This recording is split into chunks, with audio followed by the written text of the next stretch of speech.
Hello and welcome. My name's Olga Chwa, and we're gathering here on an April afternoon for a bit of Astroyoga.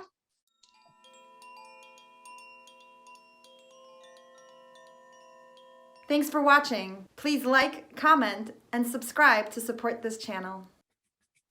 And this is a great way to care for the eyes, especially if you're someone who does wear glasses or should wear glasses. Giving this warmth helps open up the blood vessels, the capillaries to the eyes.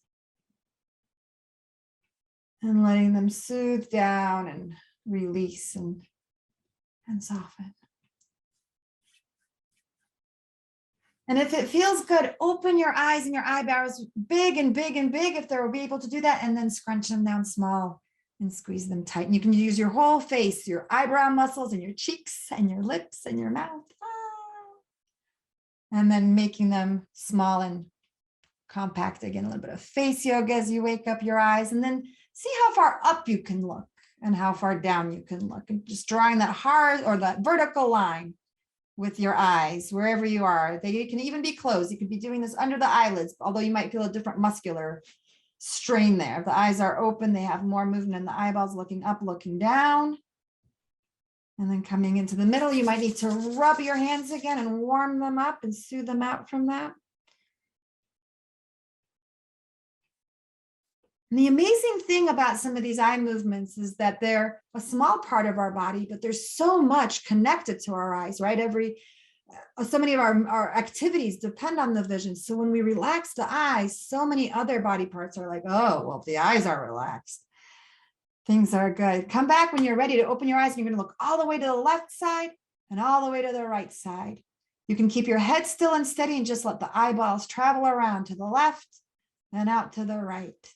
And out to the left and out to the right. And you might be thinking, well, we do this with our body, with our joints. I've been doing this with the feet, with the elbows.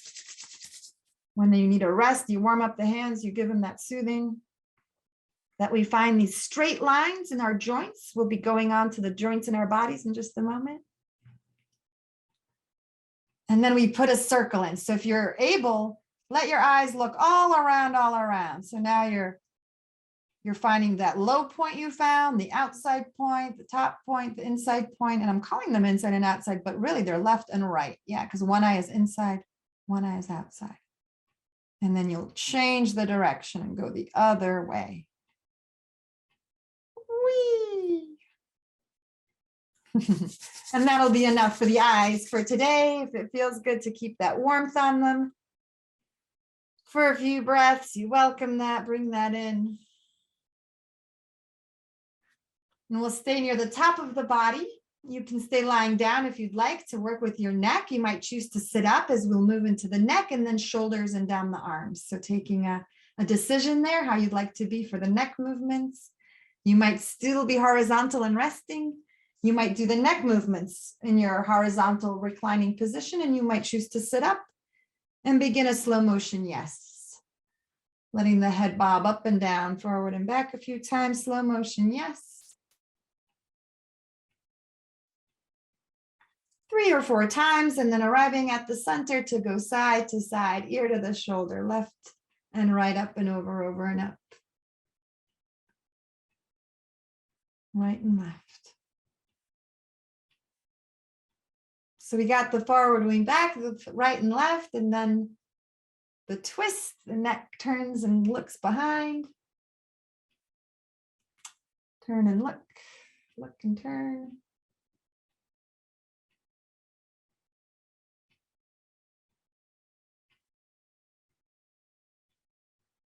As we arrive in the center from that one, you draw a circle like you did.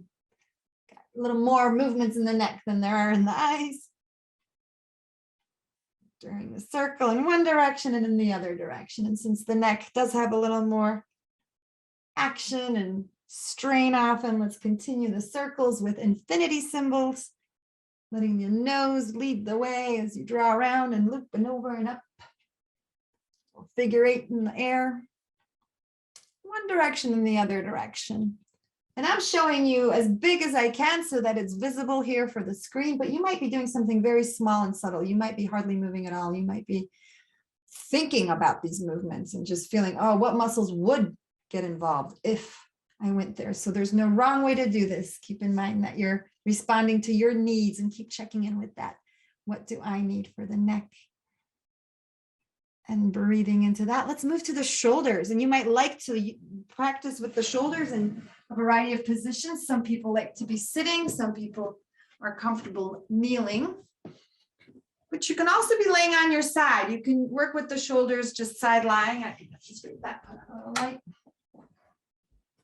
If you don't want to get too far off the ground, you can do some shoulder movements, one shoulder at a time on the side, and or coming to sitting. So taking some moments to decide here what you will do to be most gentle, most kind to yourself. As you feel into the shoulders and beginning with just some shrugs or some circles, just a little, hey, shoulders, it's been a moment, it's been a day. And if it feels good, bring your fingers to the shoulders to let the elbows be the guides here. Coming together, coming apart. And see how ambitious you feel like being. This might just be a little warm up for you, or this might be an ambitious, I'm going to get in there, I'm going to get moving. These are your choices of intensity there. So move through the shoulders a few times and bring those straight lines into circles, around and about. Thank you, elbows in one direction and then around and about in the opposite.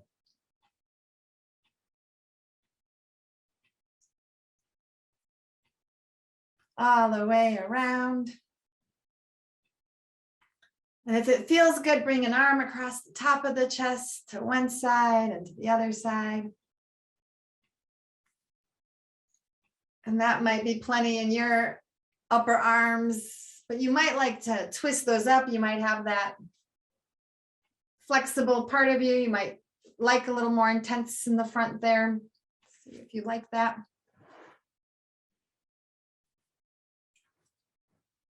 And if you are sitting up, reaching behind. So the hands might meet, they might not. It's okay. Giving your hands that freedom to discover if they do meet up. And if that chest can come further forward, if the shoulder blades can be a little closer to each other. So even if they're not connected, you're lifting through the breastbone, through the collarbones, and bringing the shoulder blades near one another. Pressing towards each other in the back. Getting the shoulders and the arms moving a little bit. Excellent. We'll move to the wrists. I know the elbows are along the way, but we want to spend some time in the middle of the body. So we'll get the elbows right here as we move the wrists forward and back and into rotations in a direction or two. And then right into the fingers. Spreading and stretching your hands. And let's do all the arm joints where you open your fingers and stretch your arms. And then you make fists and you close your elbows and you bring them in. And you open and everything is great and big and stretchy. And then you close it in and make it small. And try different directions. Where else can these arms go? Up above you, letting your shoulder blades move up and down as you do these bigs and these smalls. Out to the sides. And you might try different facings. The hands might come out like you're swimming. So they're often facing forward. Can you make them face backwards? What's that feel like? And then bring them in to small and maybe backwards facing up. That's a unusual way to put them, but it might feel nice for some of that connective tissue. So a little growing, expanding there, reaching and contracting, coming inward. Isn't that the signature of life? Like the breath, inhaling and exhaling, like the tides, like the moons, like the seasons. As you complete these upper extremity movements, come back to stillness. Thanks for joining this session. Notice how you feel in your whole body now, and take a moment to be aware of all the benefits. Remember, you are always welcome to come back. If you haven't yet, please subscribe to the channel. Maybe hit the notification button to get the latest videos and like all the videos that you watch. If you enjoy these practices, consider making a donation. There's a PayPal link in the description and other methods on my website at olgachwa.com/sponsor. While you're on my website, please add your email to my list to get the updates of my new YouTube uploads and live Zoom classes and special workshops. All the things that don't even make it to the channel. It'd be great to see you. All gratitude. I'm Olga Chwa.